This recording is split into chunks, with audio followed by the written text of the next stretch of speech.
Dear chairs, dear colleagues, it's a pleasure to participate in a multilateral assessment. I'm pleased to present information related to Switzerland's fifth biennial report, as well as recent developments in Switzerland's climate policy. Switzerland presented its fourth biennial report in this forum in 2020. Since then, significant developments have taken place with respect to our climate policy. This slide presents Switzerland's emissions structure among the different sectors. In Switzerland, the main source of emissions are the transport and the building sectors. Unlike many other countries, emissions are not dominated by energy production. On one hand, this is due to the fact that in Switzerland electricity is mostly generated by use of hydropower and nuclear energy. On the other hand, no production and very limited processing of fossil fuels take place in Switzerland, and rather few industries strongly depend on fossil energy input. Thus, for Switzerland, reducing emissions primarily means tackling the use of fossil transport and heating fuels. Switzerland has a long-standing climate policies, and since 2000 a specific to CO2 Act has been established. Greenhouse gas emissions in Switzerland have continued to decline since 1990, in particular in recent years. This slide shows that Switzerland managed to starkly decouple emissions from gross domestic product. While Switzerland has experienced continued growth of population, vehicle fleet and industrial production, overall emissions are decreasing in absolute and in relative terms. By 2022, absolute emissions, the black line in the graph, were 24% below the 1990 level. We are proud of having achieved this clearly declining trend in spite of constant economic and population growth.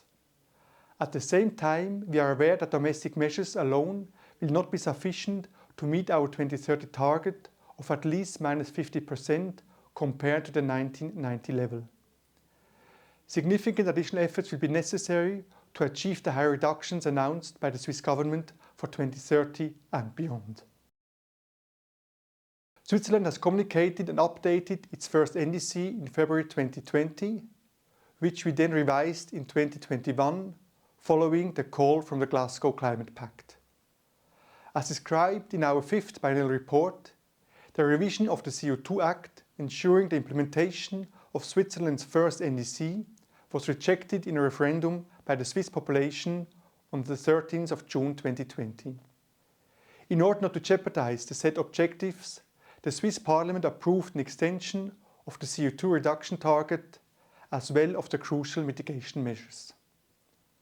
This amendment to the CO2 Act aims at ensuring that Switzerland continues to reduce its emission by 1.5% annually until 2024 compared to 1990. This is done through mitigation measures taken mainly domestically. Meanwhile, a new version of the third CO2 Act was adopted and will enter into force on the 1st January 2025.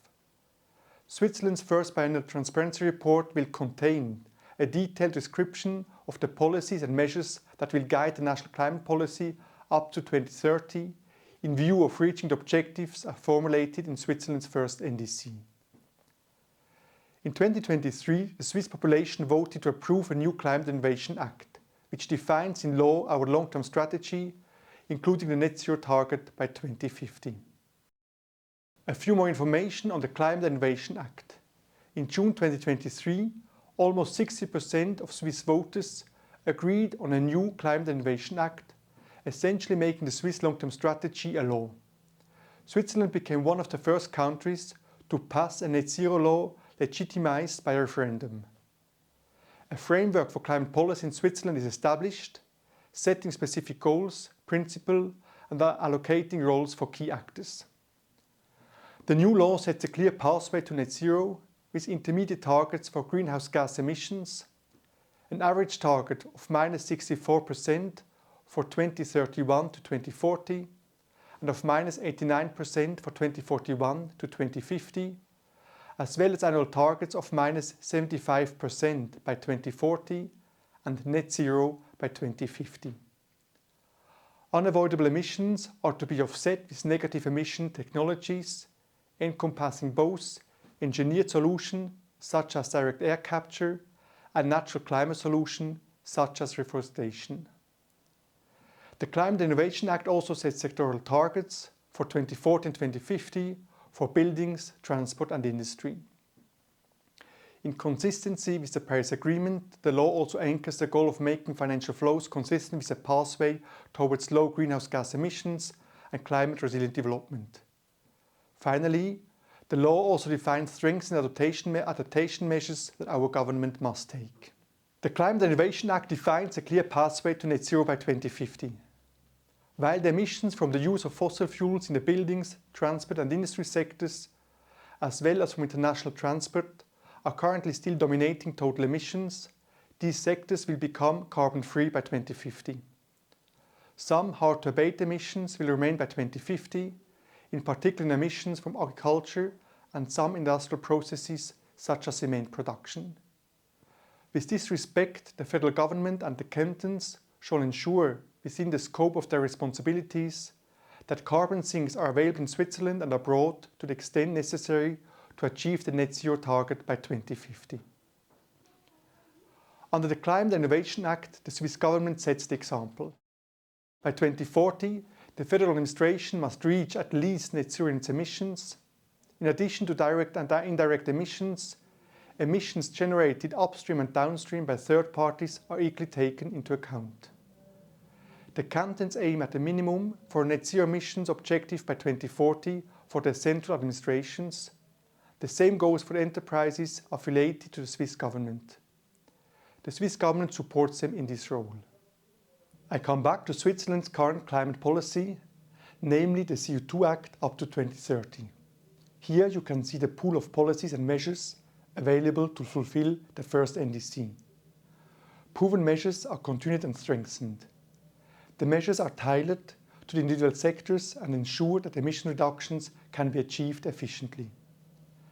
The CO2 levy on fossil heating and process fuels, as well as the emissions trading scheme, remain the fundamental measures to mitigate emissions in the buildings and industry sectors.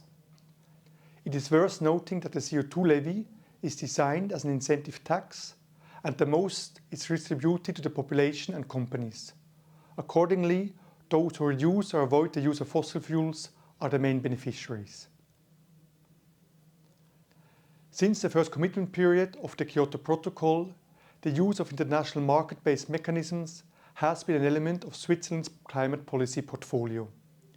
In recent years, Switzerland has engaged with interested partner countries to pilot activities in order to operationalize the requirements of Article 6 of the Paris Agreement. A first agreement was signed with the Republic of Peru in October 2020, and by now, Switzerland has signed bilateral agreements with 13 countries, creating the necessary frameworks for cooperative approaches under Article 6.2 of the Paris Agreement. We expect several other agreements to be concluded in the course of the next years. Through the use of Article 6, it is central to avoid double counting, respect and ensure environmental integrity and sustainable development, including the protection of human rights. Switzerland is very happy to share its experiences with other parties that wish to get more information. As you can see, there has been a number of important updates in Switzerland's climate policy in the past years. Before I finish my presentation, I would like to point out that Switzerland has submitted a technical update to its first NDC, covering the years 2021 to 2030, to reflect these political developments. Further submissions are also pending. Like all of you, Switzerland is currently actively preparing its second NDC. The second NDC for the time 2031 to 2035 will be set along the pathway leading to net zero emissions by 2050. The deliberations of the respective revision of the CO2 Act will be launched as of next year.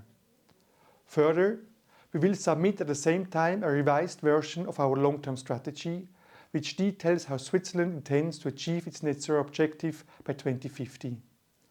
This joint submission will ensure that Switzerland's second NDC is aligned with our long-term pathway. Finally, Switzerland will submit its first biennial transparency report before the end of the year. With this, I conclude my presentation. Thank you for your attention. I now look forward to answering any questions you may have.